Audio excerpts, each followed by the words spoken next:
It's easier to get a new youth client than a new adult client. I'm Chris Cooper. This is Run a Profitable Gym. And today I'm going to tell you how to get more kids into your gym working out so that you can change their lives by establishing a base of fitness for life. If this topic is interesting to you, go to gymownersunited.com and you can learn more lessons from other people who have really successful kids and youth programs in their gym. I've been coaching kids since 1996. I'll let you do the math on that. And I've owned a gym since 2005. Our gym has always been heavily focused on establishing good, healthy patterns and behaviors in kids that they'll keep for the rest of their lives. And when I talked about growing my kids program with other gym owners in my book, Help First, a lot of them quickly snapped up these strategies because they're just so easy to implement that they actually just feel like, oh, I should have thought of that, right? They feel obvious when you start doing it. Today, I'm going to share some of those with you. They're simple, which makes them super duper effective. And after listening, you might have the epiphany of like, oh, duh, I should have thought of that. If you do, that's okay. Just go out and start doing them. The beautiful part about like having a mentor is that they make something that seems complex, growing your kids program, into really simple, actionable steps. And if you want to talk to our team more about mentorship for all aspects of your gym business, you can just go to twobrainbusiness.com and book a call there. Here's why it's easier to grow a kids program than it is to grow your adult program. First, if you're a parent, you know this already. You're more likely to buy something for your kid than you are to spend money on yourself. Second, most parents, and you know this if you're a parent, most parents are actively looking for something to keep their kids busy and active. Their kids, they're stuck at home during the school year, really, unless they're playing a sport. During the summer, they're bored, and they're not getting any activity at school anymore. Parents are realizing that kids don't just go outside and play like our generation used to, right? Third, options are more limited than ever before. There's no real after-school recreational sports unless they want to compete. And every activity that they do isn't just about fun anymore, it's about competition. And so a lot of kids are shying away from that. There's no more community rec center that the kids would go to and just shoot hoops. That doesn't exist. So parents are looking for new things to try, and that's you. So here's how to grow your youth program fast. The first thing that you do is you appeal to your clients' kids. So what you do is you open up maybe one class or possibly two classes, and you go to your clients and you say, hey, we're testing out this kids program. We're going to run it for 6 weeks, and we only want the kids of the clients who are at this gym. I want to make this super easy and convenient for you, and I want you to be able to do something together as a family that will strengthen your bond, but also get your kids off the couch, off the iPad, and exercising. So that maybe you can find like a common passion that you can do together and spend some quality time together, okay? So you start off with very limited classes, and the first thing that you do is you go to your clients' kids, okay? Now, this is, the best time to actually start a kids program is right at the start of the school year, because this is when parents are setting up their calendars and their kids' calendars going forward. They've got some predictability back in their lives, and so they know, like, okay, at 4 p.m. on Tuesdays and Thursdays, I can slot the kid in. But once they've made those commitments and set their calendar, it's very hard to squeak more stuff in. All right, so the first thing is appeal to your clients' kids first. The second thing is to start with a 6-week program.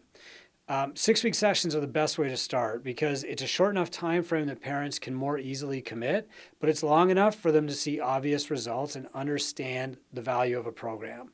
6 weeks is also longer than a month, which allows you to price well because parents don't tend to break the cost down per class, but they can relate the cost to a large group of classes. So it makes good pricing easier to swallow, which sets your value from the start. 6 weeks is also usually long enough that kids will miss 1 or 2 classes.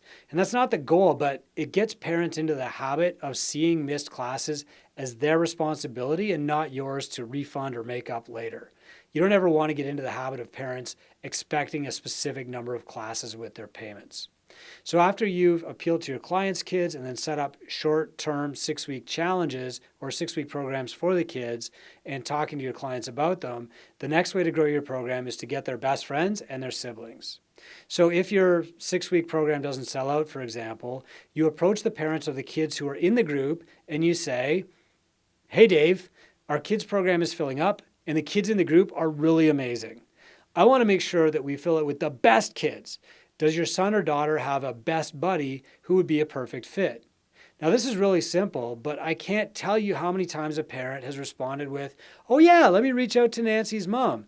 And then we've gained a new client, Nancy's kid, or Nancy. And then getting referrals for other kids is easier than getting referrals for adults. In fact, my gym actually just did this to me a couple of days ago. They had a youth hockey program for my teenage son. It wasn't full. And they reached out and they said, hey, Coop, is there another player on the team that Ori really likes to hang out with who might want to also come to this group? And, within 30 seconds of thinking about it, I thought like, oh yeah, the kid that's his left winger would probably love to come. And the GM of my gym said, great, what's the parent's last name? They sent them a text message and said, does your kid want to do this program? The parent immediately called me, hey, what is this message I just got from Catalyst Fitness? I said, that's my gym. Ori's doing this hockey program.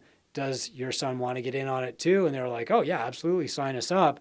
Can we work out rides later? Easily, done, right? Like it's that easy. And the gym is getting a new client. They're doing me a favor by only putting in my kid's buddy, so he's going to love it even more. And they're doing that parent a favor. The parent was actually like, thank you so much. Like, my kid is going to be so fired up about this. And of course, they're not getting a discount or anything. They're just excited that their kid is excited to do workouts with my kid. That's it. And this is why it's really, really easy to get referrals for kids, so much easier than for adults. All right, so that's tactic number 3 to grow your kids program. Number 4 is to go to sports teams.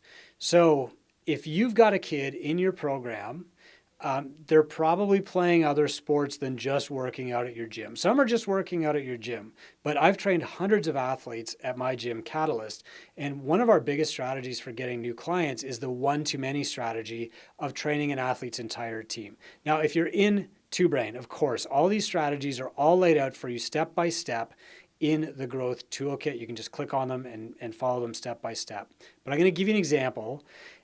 If you've got a kid in your program who plays basketball, the first thing that you want to do is make contact with their coach, especially if they're an older kid or they're playing on some kind of traveling rep team, right? Make contact with their coach and tell the coach your plan for the athlete and ask if they approve. Now, you don't need their approval, and they probably don't even understand what you're talking about, but it's a great way to start a conversation and build a bridge. After that athlete has been with your gym for a month or your first 6-week program, you can offer to run a really fun combine for the whole team at the gym. So you can bring in the team to the gym and run them through a few physical challenges. And then you collect the parents' email addresses from the waivers that they sign, and you add them to your email list. And then finally, you can talk to the coach about a preseason conditioning camp or a specialty group for them. Sometimes that works out. I would say 3 times out of every 10, we've had the coach immediately sign the team up, which is worth thousands of dollars. But more than likely, 8 times out of 10, we'll get at least one kid from that team to join the regular group programming or even start a small semi-private group. This has worked dozens of times at Catalyst and generated tens, maybe hundreds of thousands of dollars in revenue. But of course, I screwed that up the first few times, and I tell the story of doing that in the book, Help First. The 5th way to grow your kids program is to go to your email list or your organic audiences. So these are people who are paying attention, but they're not paying you money yet. So to build these audiences, we offer free seminars once or twice a year. It might be a free nutrition seminar for parents, or it might be a concussion seminar for parents and coaches. And then we collect all the names and email addresses from those seminars, and we add them to our monthly email list. By far, the single most effective marketing we've done is to publish a nutrition guide for kids. It's called How to Feed a Hockey Animal, and it's been downloaded over 1,000 times from our website. The follow-up email to parents is opened over 80% of the time. Many kids have come to our varsity program just because of that download. You can have it in our growth program. It's right in the toolkit. Download it, change it to whatever sport you want, use it. So here's some final advice on growing your kids program. You need to understand your relationship with the parents, right? Bus stops are the kid-focused version of hair salons and water coolers. And you want the program to be what the kids are talking about. So the best way to make that happen is authentic relationships with the parents. And you want to start that relationship during that first 6-week session. Make time before and after class to answer questions, to talk to parents, to ask them questions, get to know them and their kids for real. Set up a communication system that works for them, like email or Facebook or text or Instagram, whatever they prefer. And then make sure to tell them when you've addressed their questions or their issues, make special allowances, see an improvement in the behavior. Because it's really important for the parents to be hearing about how their kid is doing. They want their kid to get an A+, right? You don't have to give them a report card, but if you send them a text and you say, hey, I just want you to know in the last 4 weeks, your kid's behavior has improved so much. And now they're like super enthusiastic when they come to class, right? This and that to work on vestibular development so that as their inner ear gets the challenge that they need, they'll become more comfortable in the positions that will be most helpful in creating lifelong motor patterns and improve them in their sport, okay? The parent needs to trust you, and that means they need to know that you know a lot and how much work that you're putting into this, and they won't know any of that if you don't tell them. Encourage the parent to take photos and to share photos. Make a Bright Spot Friday tradition where parents can use pictures from the week to brag on their kids. So, make fun car magnets or stickers that say, my kid's sport is CrossFit or whatever it is, so parents can be proud of what their kids are doing. Parents really react to signals from other parents. If other parents' kids are doing Krav Maga, they're going to ask about that. And they're going to think, like, should my kid be doing Krav Maga? If other kids have a tutor, they're going to ask, like, should my kids have a tutor? And they'll know about you and your program more from the conversations that they have while they're sitting in the stands at the kids' swim meet or basketball game and having those conversations with other parents than they will from your marketing. So make sure that you take up lots of time with your parents, that you have parents create the media that brags about their kids, and that you're giving them a lot of ways to start conversations. There are directive and there are indirect referral pathways to grow your kids program, but the best way is always to form strong connections between kids and their teammates, between kids and their friends, and parents. One of the best things that parents ever say to me, by the way, is, oh yeah, sure, he listens to you. When I tell them this thing, they don't listen, but when Chris says it, it's the gospel. And I say, yeah, that's funny. My kids do the same thing. That's called proximity bias. And that's just why you have a coach. By the way, if there's something you want your kid to do, tell me and I'll tell them. And then they'll make a joke about like getting to bed on time or cleaning up their room.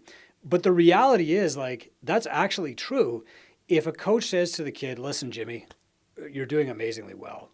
You're playing 2 sports and you're coming to the gym. I really need you to get into bed by 8 o'clock, lights out by 8:30, the kid will do it. No matter how long the parent has been yelling at them to do it, no matter how loudly the parent yells at them, no matter what they threaten, if it comes from the coach, they'll do it. And early on when I was coaching kids at my gym, this parent came up to me and shook my hand and he's like, you're calling this program Catalyst Kids. You should be calling it early bedtime, $80 a month, and every parent in town would sign up. And that's really what it's all about. It's not like your power as a coach. It's about the rapport that you build with the parents. Parents refer to other parents. Kids refer to other kids because they make most of the buying decisions in the household. If a kid in your house put up their hand and said, I want to try this sport, you'd move hell and earth to get the kid into that sport so that they could try it, right? And if, Jimmy hears that Davey is doing your kids program at your gym, they're going to want to try it too. And of course, the parents are the easy sell. So the way that you grow your kids program is through connection. I hope this helps. If you want more ideas, you can go to gymownersunited.com. It's our free group for gyms where we talk about this stuff in a private and supporting setting with people who just want you to win. There's even a free guide on how to grow your kids program right in that group. And all you got to do is hit the search bar, search for kids, and you'll find it. And I'll just give it to you. Okay? Hope this helps. I'm Chris Cooper. Keep growing your gym.